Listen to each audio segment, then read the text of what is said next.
Charla, welcome. Thank you for joining me today on Thursday's Update. The three topics, one of them is humans, AI, and God. And why I'm talking about God and why I'm mixing humans and AI with this, because we're in the season, Jesus is the reason, about believing and faith in God. But I'm bringing it from humans. I don't know where it was. I don't know, was a TikTok or I don't know. Some place was saying that humans, we were created by God, of course, but at the same time, they were created for us to habitate Earth, and that way we can work for those higher powers, higher power. And of course, God is there, but God is just God. God is the Almighty, but all those other celestial or whatever, beings, they created us to be here populating the earth. You mean like UFO? And this is where we are. Like we were created to be here to be doing this. And the reason why I'm bringing this up, of course, it's probably BS. Don't follow me. It's just a comment. Because AI is created by us, the same way robotics. And the analogy is that we were created to be here to be doing all of the things that we're doing. And now we are creating robotics and AI to do everything we want them to do. But at the same time, they are autonomous and they are creating all the stuff by themselves, or they will be, like Chelsea, my friend, that you know her. Mm-hmm. And God is right there overseeing everything. Anyway, the point of view is Christmas is coming. I was yesterday with my kids at school doing the volunteering for the week. And there are a few kids, two kids, they don't celebrate Christmas. And we're talking about Christmas and waiting for Santa and waiting for Jesus. And they said, no, we're Muslims. But my mom told me she's going to give me toys anyway. And I don't know, I just want to share this with you. Merry Christmas, happy holidays. And what do you think? Do you think AI is going to take over and we're going to be just, do you say, is it overshadow a good word? Overshadowed by AI, and now, or the same way we did humans, now creating all this technology and all this advanced stuff, overshadowing God maybe? I don't know, just some way or another. Some people don't believe. You are correct. Like humans, obviously, we are the best intelligence on the earth. And we did create AI and we create these different things, and some people have amazing gifts to like have technology, but technology we can turn off the button and it's going to go away. We're not going away unless like Terminator, they're going to be just automatic. They're going to create AI their own buttons, and that way you think they're off, but they're not, and they know they're playing with us, and we believe we have that in control. We just need to unplug the whole computer, and then we go back to do everything the way it was before. Well, when you were a teenager, did you have a cell phone? No, my first cell phone was when I was, I think, 19, 20. I was on my first job. No, probably 19, yes, my first job. And I got my first cell phone. Mm-hmm. Yes. No, at 15, no, I didn't. Yeah. Well, when I grew up, of course, we didn't have cell phones because I have 8 siblings, so we would not have cell phones. Even if they existed, we barely watched television. We weren't even allowed to watch television except for to watch movies together with the family, which I still approve of that. I think TV is a waste of your time and energy. The video games, yes, I think there's a time for fun with friends and family interactions. And people might definitely disagree with this, but I think so much technology and so many TVs and so much, even the video games has taken away from personal relationships, and people aren't even, some younger people, and I'm not just going to say younger, thankfully, it's not all that way. They don't even know how to conversations because they've been on the computers their whole time.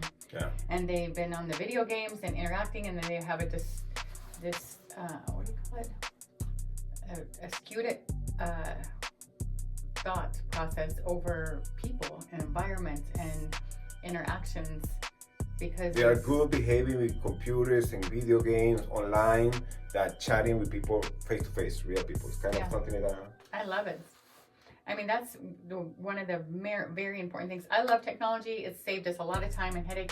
I have 2 clients that just recently closed escrow. He's a pilot, so he was in the air a lot.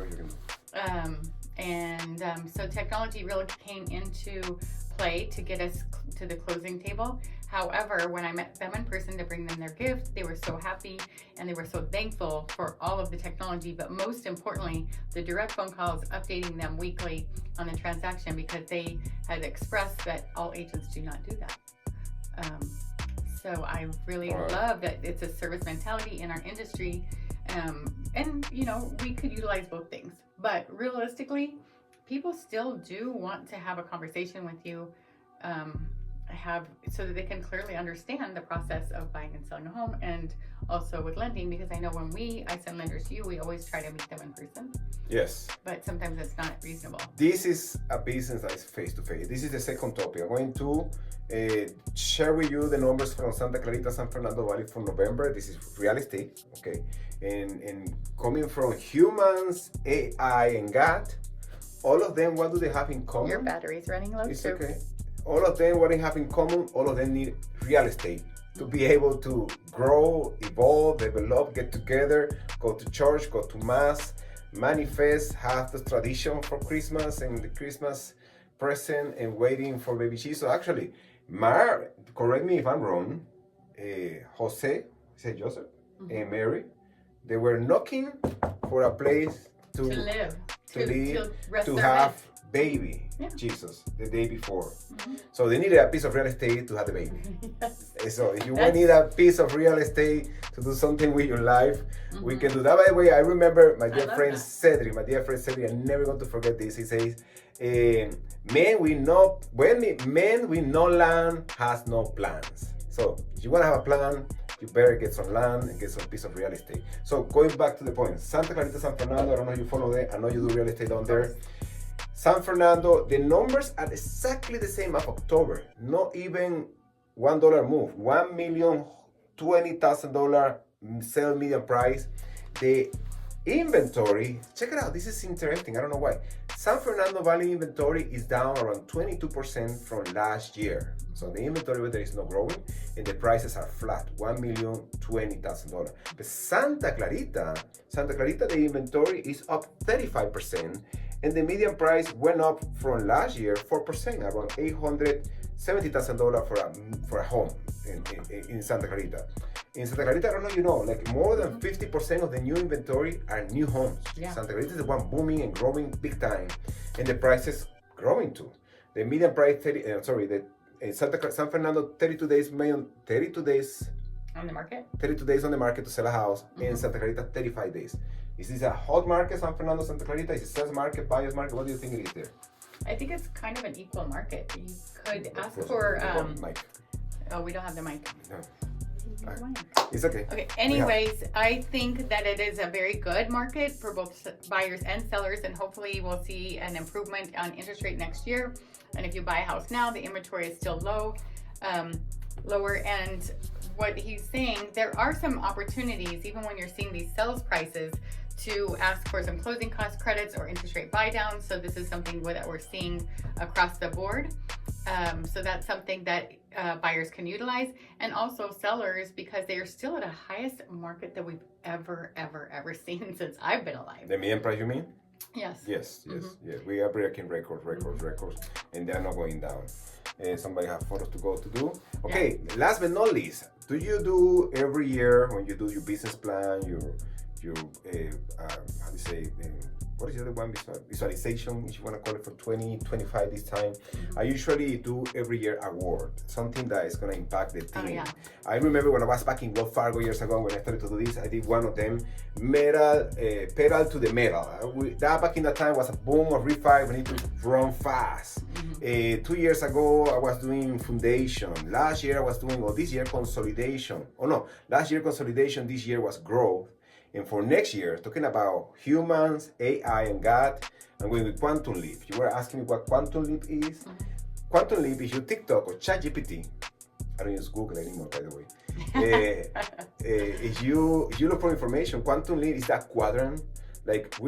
So God, talking about God again, is in the quantum quadrant. It's in the highest rank.